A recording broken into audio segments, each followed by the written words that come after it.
তিন দিনের ধর্ণা সফলভাবে শেষ করলেন, কি বলবেন? ন্যায় পথে আছি আমরা, কনস্টিটিউশন প্রোটেকশন ফোরাম ন্যায়ের সাথে আছে, ওদের ন্যায়ভাবেই সমাপ্ত হয়েছে, সফলভাবেই সমাপ্ত হয়েছে। তবে এখানেই শুধু সমাপ্ত নয়, এটার ইফেক্ট আমরা বিভিন্ন জেলাতে, বিভিন্ন শহরে, বিভিন্ন এলাকাতে আমরা ছড়াবো। এই কনস্টিটিউশন প্রোটেকশনের ফোরামের উদ্যোগে রাজ্যের বিভিন্ন জায়গাতে আমরা এই ধরনের ধর্ণামঞ্চ বলুন বা সচেতনতা সভা বলুন বা প্রতিবাদ সভা আমরা আবার কন্টিনিউ করব। যে বলেছিলেন যে দিল্লিতে গিয়ে প্রোগ্রাম করুন, এখানে করতে দেব না, তিনি চরম অগণতান্ত্রিক কথা বলেছিলেন। তার আমি অহংকার বলবো না বা আমরা জেদ ধরে তাকে আমরা পরাস্ত করেছি এটা বলবো না। তিনি সংবিধান বহির্ভূত কথা বলেছিলেন, আমরা সংবিধানের গণ্ডির মধ্যে থেকে তাকে উত্তর দিয়েছি। 3 দিন আপনারা ধর্ণা করলেন, এর পরবর্তী প্রস্তুতি কি রয়েছে? এতক্ষণ ওটা তো আমাদের ফোরাম বলতে পারবে কি আমরা করব। তবে একটা কথা বলি, এটাকে আমরা কন্টিনিউ করবো, এখানে না হলেও রাজ্যের বিভিন্ন জায়গায় এটা কন্টিনিউ হবে। দেখুন, বোকা বোকা কথা বললে সহ্য করতে পারবো না। আমি আজকে ডেটা দিলাম, মমতা ব্যানার্জি তো এসআইআর এর সমর্থন করছে। মমতা ব্যানার্জি তো তার চিফ সেক্রেটারিকে দিয়ে কি করাচ্ছে, সমস্ত ডিস্ট্রিক্ট ম্যাজিস্ট্রেটদের কাছে, ডিএমদের কাছে নির্দেশনা দিচ্ছে, অনলাইন ভার্চুয়াল মিটিং করে কি বলছেন, যেগুলো electoral registration officer, additional electoral registration officer নিয়োগের কথা বলছেন। তাহলে বলুন, আপনি সব গল্প শোনাতে পারবেন। বারবার এই মঞ্চ থেকে বলা হচ্ছে যে আপনারা এই এসআইআর নিয়ে আতঙ্কিত হবেন না। আতঙ্কিত হওয়া মানে আপনার মাথায় চাপ, আপনাকে লড়াই করতে হবে। দেখুন, একটা কথা বলি, একটা উদাহরণ দিচ্ছি। সাপে কামড়ে যারা মারা যায় তৎক্ষণিক, তারা বিষে কিন্তু মারা যায় না, তারা হার্ট অ্যাটাক করে। কেন? সাপ কামড়েছে মরে যাবো, এই ইফেক্ট হয়ে যায়, হার্ট অ্যাটাক করে।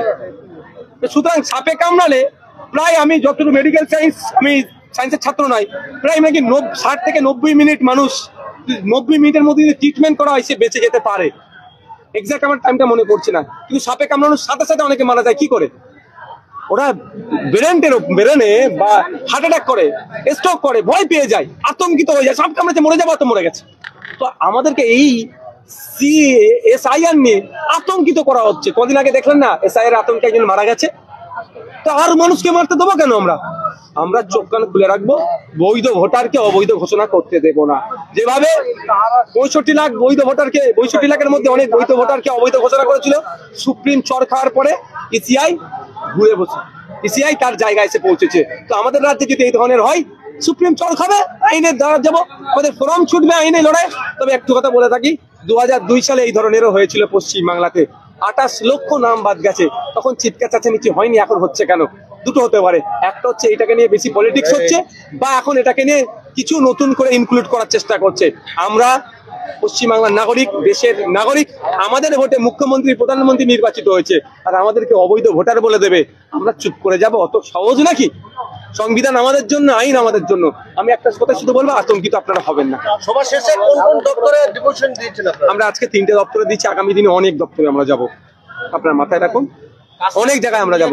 বিসিডব্লিউ দপ্তরে, লেবার দপ্তরে, ইলেকশন কমিশনে আমরা দিয়েছি, কথা বলেছি। আমাদের নির্বাচন কমিশনে গিয়ে টেবিল ঠুকে কথা বলে এসেছে আমাদের ফোরাম। এই বলছে না যে নাকি সমর্থন করছে, সমর্থন অসমর্থনের প্রশ্ন আসছে না। আর্টিকেল 324 অনুযায়ী ইলেকশন কমিশনকে পাওয়ার দেওয়া হচ্ছে। আমি অনেক আগে বলেছিলাম, ওই এসআইআর কেউ আটকাতে পারবে না। তবে হ্যাঁ, পদ্ধতিগত ত্রুটি নিয়ে আমাদের প্রশ্ন করছি আর করব। আমি আবারও বলছি, এটা ভুল বোঝানো হচ্ছে। এসআইআর হতে দেবো না বললেও তৃণমূল কংগ্রেসের পক্ষ থেকে কিন্তু নবান্ন থেকে নির্দেশনা যাচ্ছে, এসআইআর করতে গেলে প্রাথমিক পর্যায়ে যে দুটো অফিসারের সব থেকে বেশি দরকার লাগবে বিভিন্ন জায়গায়, সেই দুটো অফিসারের 600 শূন্য পদ আছে।